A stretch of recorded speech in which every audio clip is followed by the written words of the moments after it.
So to sum all this up, back in 2009, as the Supreme Court prepared to decide Citizens United, one Nazi-obsessed vacation funding billionaire named Harlan Crow began funding Federalist Society leader Leonard Leo's scheme with Justice Thomas's wife to exploit the anticipated outcome of her husband's rulings. Their goal was to build a right-wing money machine allowing billionaires to fund changes to the judiciary and overturn years of judicial rulings they disagreed with, from abortion to environmental protections to LGBTQIA+ rights. While I'm thrilled with any and all opportunities to talk about judicial ethics, I also find it very telling that my Republican colleagues only want to discuss it when corporate CEOs are the so-called victims, not when dark money funded and fueled the overturning of Roe or the rollback of LGBTQI+ protections or the reverse of student loan relief and the end of race-conscious college admissions, not when it was revealed that two of our most right-wing Supreme Court justices, Alito and Thomas, had been bought and paid for by billionaires like Harlan Crow, who, among other things I'll get to shortly, footed the bill for Justice Thomas's flights and private jets and lavish vacations.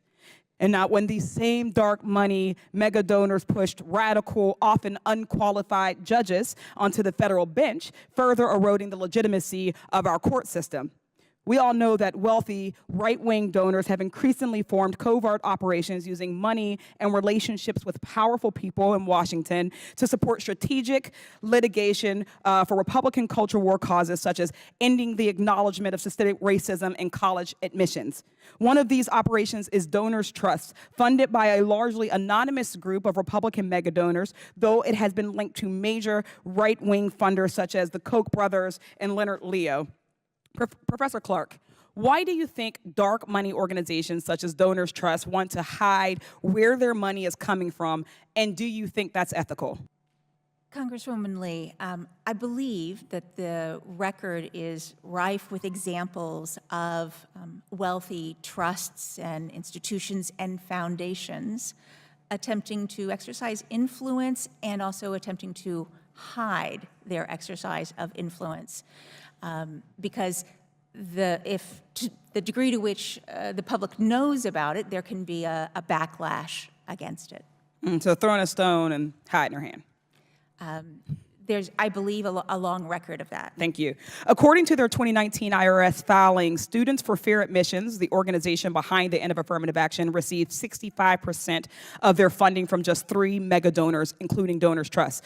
Professor Clark, what are the ethical concerns of dark money groups, and do you think the affirmative action and student debt cases, for instance, ruled on this summer would have made it as far or been as successful without these donors? Congresswoman Lee, I believe that dark money and hidden financial influences on our political system and on our judicial system can sort of undermine the ability of people at large to exercise their rights, participate. And so while this is not a matter of legal ethics as such, I think that scrutiny of how hidden large expenditures influence our political system and judicial system is important. Thank you. In the last decade, billionaire hedge fund manager Paul Singer has contributed over $80 million to Republican political groups. Specifically, Singer gifted millions to the Manhattan Institute, a conservative think tank where he has served as chairman since 2008. The Institute regularly files front of the court or amicus briefs with the Supreme Court, at least 15 this term, including one asking the court to block student loan relief. Singer also gifted a luxury fishing trip to Alaska on a private jet to Supreme Court Justice Alito, who went on to decide the case blocking student loan relief for 40 million Americans, including me. One of these Leo and Koch-backed dark money operations, Donors Trust, then became the deep pockets funding the end of affirmative action decided by the court in July. And another billionaire hedge fund tycoon who flew another Supreme Court justice, Alito, to another luxury vacation via another private jet as he gave to another conservative think tank working to block Biden's student loan forgiveness plan, got his way to the cases before the Supreme Court that same day in July, blocking debt relief for 40 million Americans. to conclude, I want to say, like so many Black Americans, the 1-2 punch of student loan forgiveness and affirmative action designed to cement this country's already existing racial wealth gap left me feeling deflated, and they punched down on so much talent, so much brilliance by shutting Black students out. It leaves us feeling like we're running out of options, like we're powerless against those with endless money and power to rig our legal systems to benefit themselves.